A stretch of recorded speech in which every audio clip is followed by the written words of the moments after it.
System एक देश का एयर शील्ड बन के रहा है। भी आकाश मिसाइल सिस्टम आर्मेनिया के पास जा रहा है। तो ऐसी जब तक बिग टिकट्स में हम नहीं आएंगे आगे, तो भारत अपने आप को एक नंबर वन देश के तौर में या नंबर तीन चार देश के विश्व में नहीं गिना जाएगा। बिल्कुल। तो ये बहुत आवश्यक है। फायर पावर बहुत जरूरी है, हमारी फौज के लिए फायर पावर बहुत जरूरी है। रॉकेट्स, मिसाइल्स, ये आर्टिलरी की बिल्कुल 155 मिलीमीटर हॉर्ट्जर जो आपने मेंशन किया, जी। वो बहुत घातक है। और हमने अभी advance ATAGS gun system निकाला है, advance towed automatic gun system 155 millimetre 52 calibre का। विश्व में सिर्फ तीन चार देश हैं जिसके पास है, 48 किलोमीटर की है। और भारत फोर्ज, हमें बड़ी एक खुशी होनी चाहिए कि स्वदेशी गन है ये, वर्ल्ड बीटर गन है जो बनी है हमने। तो ये बहुत जरूरी है।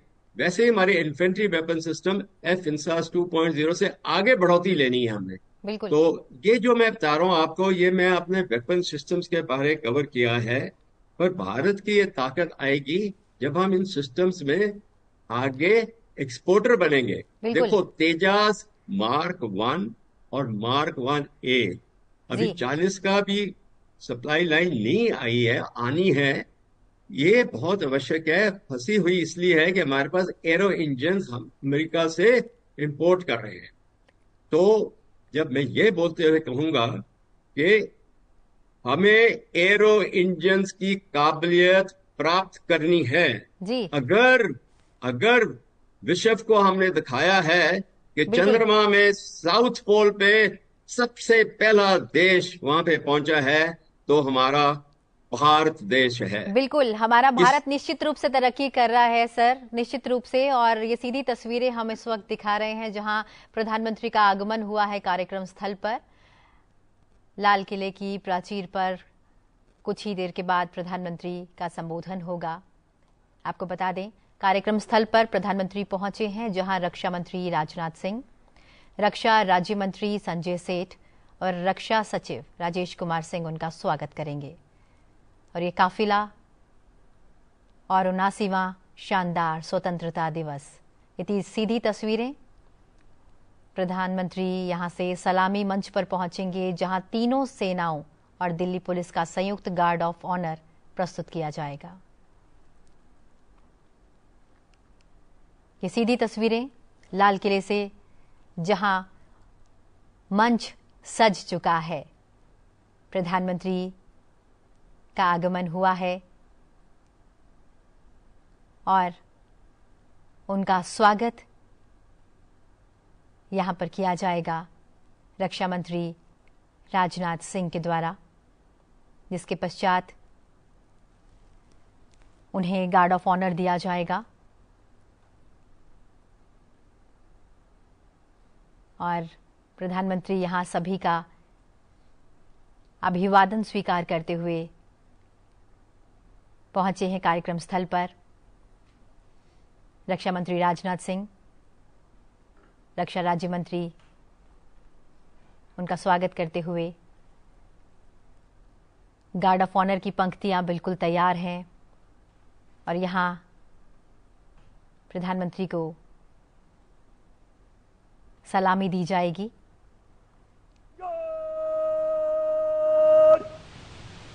जनरल सलामत चल।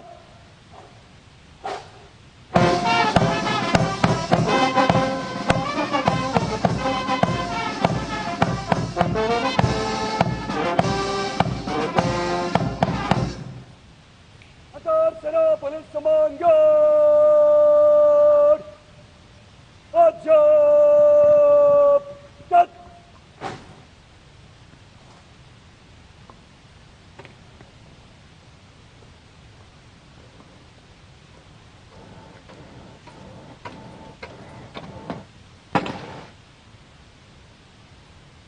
अतर सेना पुलिस समान गार्ड परीक्षण के लिए हजरत हिम्मत। The overall commander of the Prime Minister's Guard of Honor, informing the Prime Minister that the Guard is ready and requesting him to inspect the Guard of Honor, the band positioned there will strike up a slow march during the inspection.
The inspection of the Guard of Honor complete, the Prime Minister will now move towards the ramparts of the Red Fort, passing through the Lahori Gate. The flag hoisting ceremony at the ramparts, followed by the Prime Minister's address to the nation, are the high point of today's celebrations here. Nation building is a complex, collaborative and cumulative task. It happens over a period of time marked by intense and steadfast commitment. Today, Prime Minister Narendra Modi will share with the nation some victories, some challenges and some changes on his government's journey towards nation building. सम्मान गारद का निरीक्षण करने के बाद प्रधानमंत्री अब लाल किले की प्राचीर की ओर अग्रसर, उनके साथ दिल्ली एरिया के GOC lieutenant general Bhavnish Kumar, विशाल और भव्य लाहौरी गेट, जहां प्रवेश के लिए काठ का पुल, 41 फीट ऊंचा और 24 फीट चौड़ा लाहौरी गेट, ऊंचा मेहराबदार दरवाजा, दरवाजे की 3 मंजिलें, यहां से प्रवेश करने के बाद प्राचीर पर पहुंचने के लिए सीढ़ियां हैं और अब तो यहां विशिष्ट व्यक्तियों के लिए लिफ्ट भी है। प्रधानमंत्री प्राचीर की ओर अग्रसर। जब ये लाल किला बना था तब ये प्राचीर नहीं थी, इसे बाद में बनवाया गया और सन 1947 में पहली बार हमारा प्यारा तिरंगा राष्ट्रीय ध्वज यहीं इसी प्राचीर पर फहराया गया था। So the raincoats are out, a slight drizzle seems to be blessing the venue. Opportune moment in time. The heavens have held steady so far. The Prime Minister arriving at the first level of the ramparts, Raksha Mantri Shri Rajnath Singh, Raksha Rajya Mantri Shri Sanjay Seth, Chief of Defence Staff General Anil Chauhan, Chief of the Army General Upendra Dwivedi, the Navy Chief Admiral Dinesh K. Tripathi and the Chief of Air Staff Air Chief Marshal A.B. Singh greet him. Once the Prime Minister is ready to ascend the final level, the GOC Delhi area will conduct him to the dais to hoist the national flag, which will be followed by his address. In fact, when the flag hoisting is done, it will be synchronized with the 21-gun salute by the valiant gunners of the 1721 Field